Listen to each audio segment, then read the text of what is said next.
Salve, salve amigos da hidrologia, aqui é o professor Carlos Roberto, sou professor da Universidade Federal de Alagoas e sejam bem-vindos a mais um vídeo aqui no nosso canal. Na videoaula de hoje, vamos mostrar para vocês como é que vocês podem fazer uma seleção espacial de dados hidrológicos gerenciados pela Agência Nacional de Águas e Saneamento através de uma poligonal aqui no QGIS usando um plugin bem simples desenvolvido pelo Instituto de Pesquisas Hidráulicas. Antes de começar esse vídeo, eu gostaria de pedir para vocês deixarem seu like, compartilhar esse vídeo e se inscreverem aqui no nosso canal, pois fazendo isso vocês vão contribuir para a divulgação do conhecimento técnico e científico na área de hidrologia. Além disso, vocês estão contribuindo também para aumentar a relevância desse conteúdo, tanto do canal como desse vídeo. Então, não deixe de se inscrever, deixar o seu like e compartilhar esse vídeo com outras pessoas. Bom, mas sem mais delongas, vamos direto aqui para o vídeo. Eu já estou aqui com o meu QGIS aberto e a gente vai usar um plugin desenvolvido pelo Instituto de Pesquisas Hidráulicas, chamado ANA Data Acquisition. Vocês estão vendo aqui que o plugin já está instalado, né? Caso vocês não tenham o plugin instalado, é só vocês buscarem aqui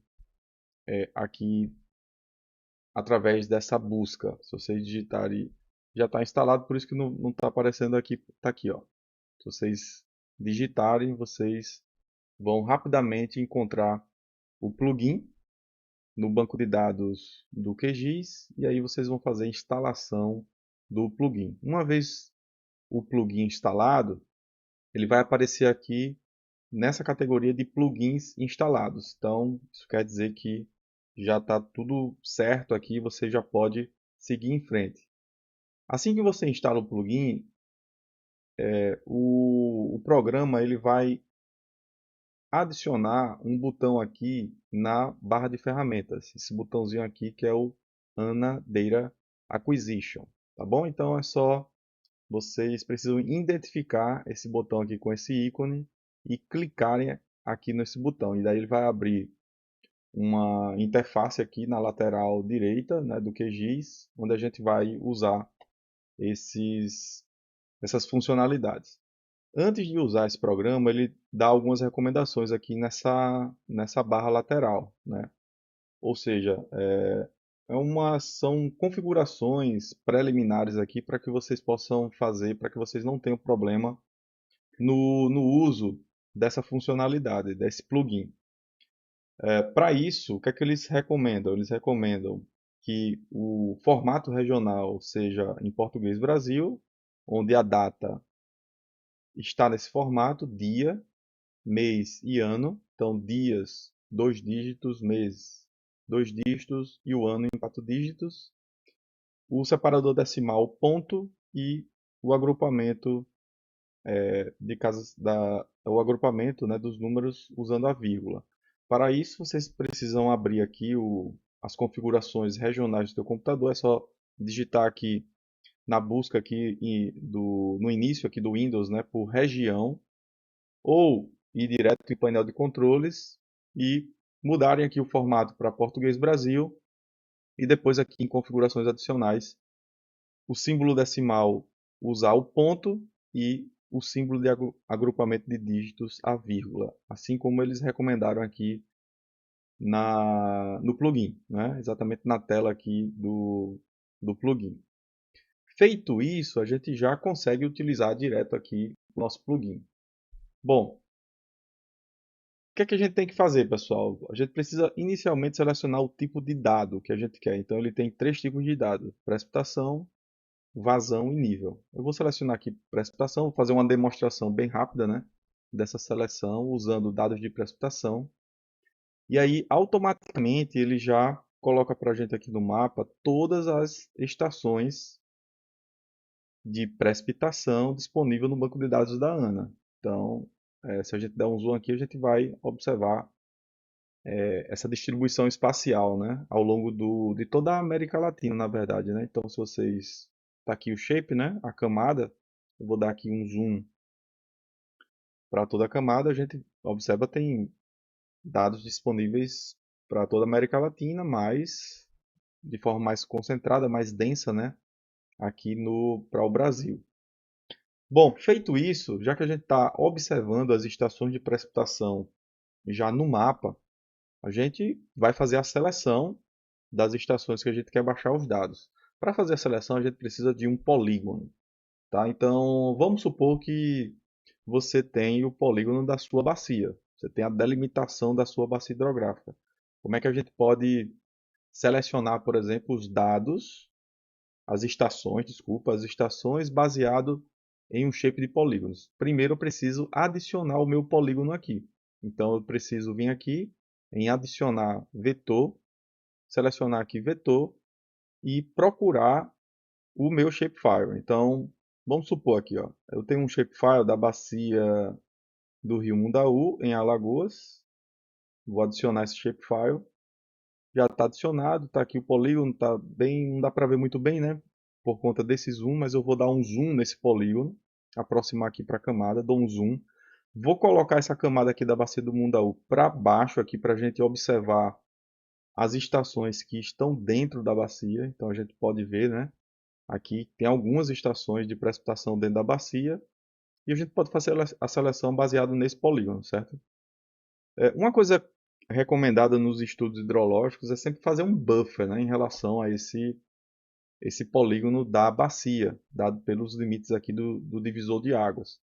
Então, uma coisa que vocês poderiam fazer é usar um buffer, né, aqui em vetor de processamento buffer. Já ensinei como é que faz isso em videoaulas anteriores aqui, mas é uma função muito simples.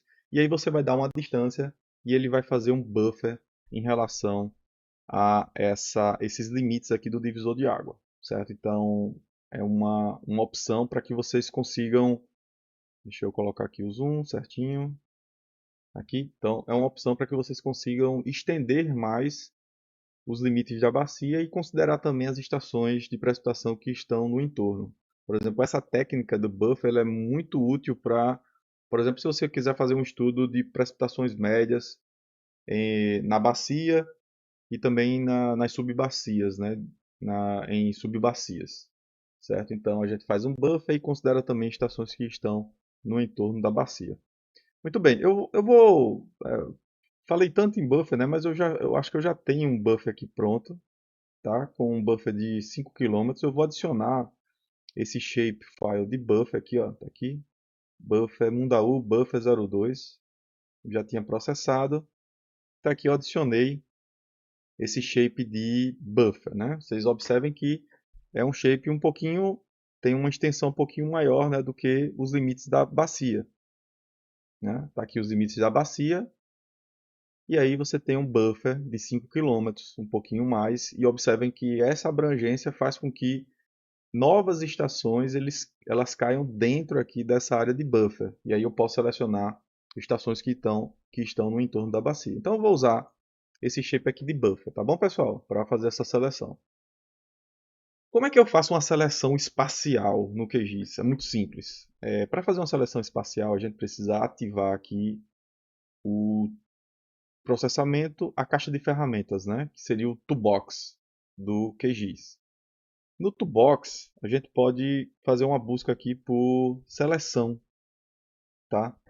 Ou, ah, ou, ou selecionar, né? Enfim.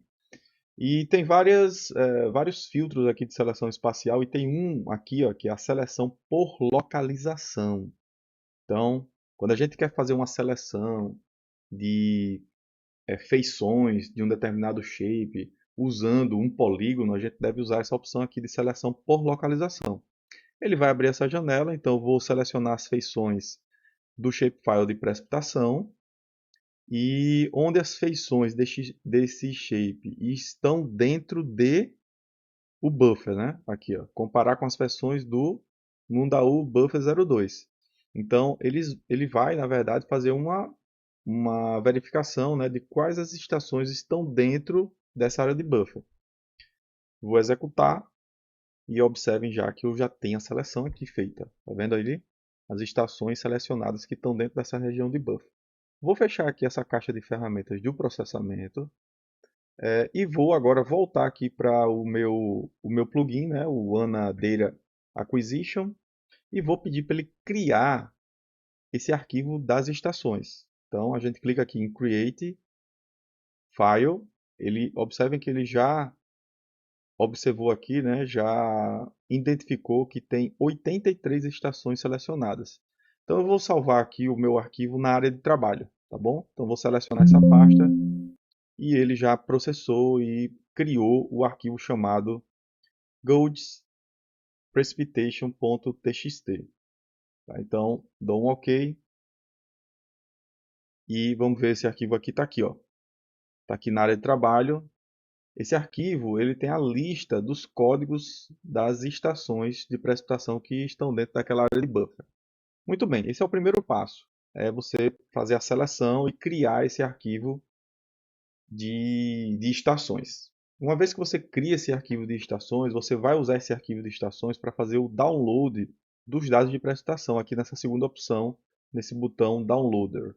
Ele vai abrir esse formulário e aí a gente tem a informação, né, o tipo de informação que a gente tem, que seria no caso a precipitação, já está por padrão marcada.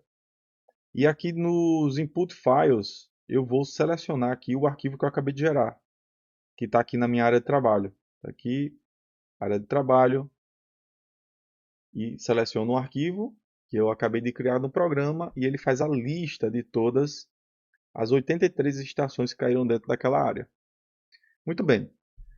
O que é que a gente pode fazer agora? Definir um intervalo de tempo, né, onde a gente vai baixar os dados de precipitação. Por padrão aqui, a data inicial é 1º de janeiro de 1990 e a data final é o dia de hoje. Então, hoje aqui é dia 10 de agosto, então está aqui o dia de hoje. Eu vou deixar assim, não tem problema, né? A gente pegar uma data muito, assim, que está muito para trás, né? Porque ele, na verdade, ele vai pegar todos os dados que estiverem disponíveis, né, para essas estações. Então, eu vou deixar essa data inicial como está, mas se você quiser pegar uma série menor, é só você definir aqui o intervalo. Eu preciso definir a pasta onde serão salvos, né, as informações. Então, a gente vem aqui, eu vou criar uma pasta, está aqui na área de trabalho, vou criar uma pasta chamada dados, essa pasta já está criada aqui. Vocês observam que essa pasta está vazia e eu vou selecionar ela aqui, ó, uma pasta que está na minha área de trabalho, dados, e vou clicar aqui no botão download. Ele vai, né, ele informa aqui que ele vai fazer iniciar o download, né, das 83 estações e vai demorar um tempo para isso. Beleza. Dou um OK e vamos voltar aqui para essa tela, né, dos dados e vai demorar um pouco porque ele vai fazer uma requisição, ele vai consultar no banco, né, os dados dessas estações e ele vai começar a fazer um download dos dados de cada estação. Então isso demora um tempo e daqui a pouco vai pingar, né, o primeiro arquivo nessa pasta. Como vocês estão vendo agora, ele pingou o, o arquivo, né, da série temporal da primeira estação. Então observe que esse arquivo aqui ele tem um tamanho, né, não está zerado, então tem dados aqui dentro. Se a gente clicar aqui para abrir o arquivo, a gente vai ver que já tem toda a série, né, completa, e onde a gente tem -1 aqui que seria uma falha. A gente não tem dados aqui para esse dia. Então são séries diárias e valores diferentes de -1 são, são valores de precipitação, né? Nesse dia aqui, por exemplo, dia 20 de maio de 1970, choveu 16,10 milímetros. Muito bem, então a gente precisa esperar agora baixar todos os dados de todas as estações que estão dentro da minha área. Então, eu vou acelerar aqui o vídeo, vou dar uma pausa e daqui a pouco eu volto quando essa etapa for concluída. Pronto, pessoal, já de volta aqui para o vídeo.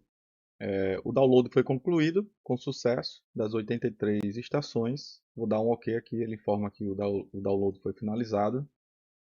Podemos fechar, né, esse formulário e voltar aqui para o QGIS. Só dando uma olhada aqui na pasta, então observem que as os dados, né, as séries temporais de precipitação para as 83 estações, está aqui, ó, selecionei 83 estações, foram realizados. E além dos dados, ele cria também um arquivo sobre informando sobre a consistência desse dado de cada estação, onde o código 1 ele indica que o dado é consistido. Então, se a gente selecionar, levar aqui para o Excel,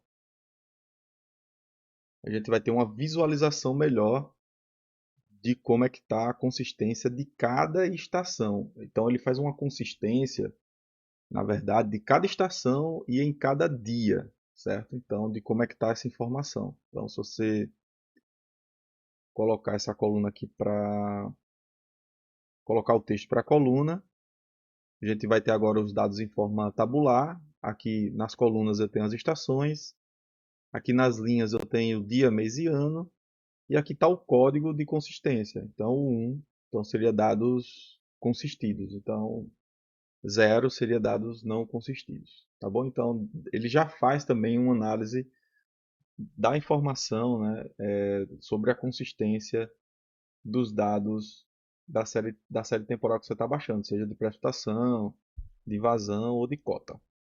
Muito bem, feito isso, deixa eu fechar esse arquivo. Vou voltar aqui para o QGIS. Já fiz o download e vamos para a terceira e última etapa, que é fazer a avaliação da disponibilidade dos dados. Então, como é que a gente pode fazer uma avaliação dessa disponibilidade de dados? É só você selecionar os arquivos da série temporal que a gente acabou de baixar. Então, só vir aqui na pasta onde você baixou os dados, selecionar as estações, as séries temporais das estações que você baixou, acabou de baixar, abrir, e aí ele vai colocar aqui, tem 83 estações selecionadas, e pedir para ele criar o relatório de disponibilidade de dados. Então clica, pronto, ele já fez e colocou na pasta onde estão os dados das estações. Eu vou voltar lá na pasta e vamos ver se ele colocou lá. Está aqui, ó, o arquivo em Excel, Data Availability Report. Então eu vou abrir esse arquivo, um arquivo a princípio um pouquinho confuso, né?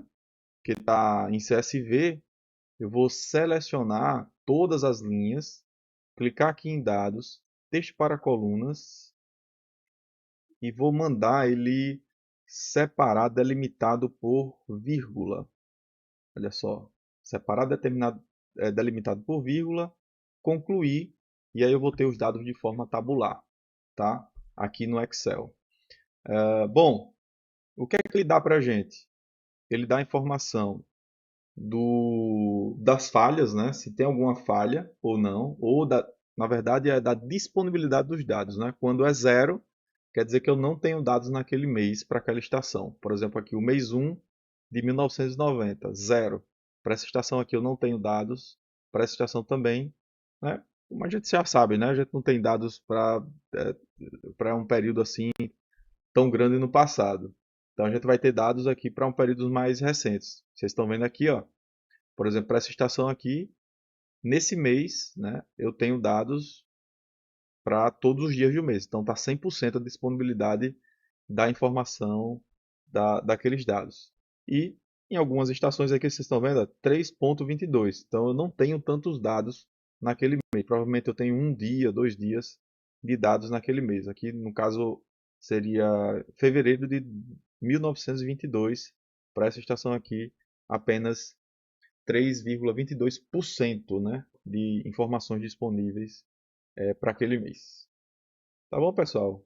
Eu acho que a gente já deu uma noção muito boa, né, sobre esse plugin e recomendo muito o uso, né? Um plugin muito interessante, onde você consegue fazer uma seleção espacial usando a área da tua bacia e baixar o dado de forma simples e rápida e, além disso, ter todas essas outras ferramentas, né, de análise de consistência do dado e da disponibilidade de dados também a cada mês. E aí a partir daqui você poderia, por exemplo, fazer um gráfico de Gantt. Ok? Então, fico por aqui, espero que vocês tenham gostado e até a próxima videoaula.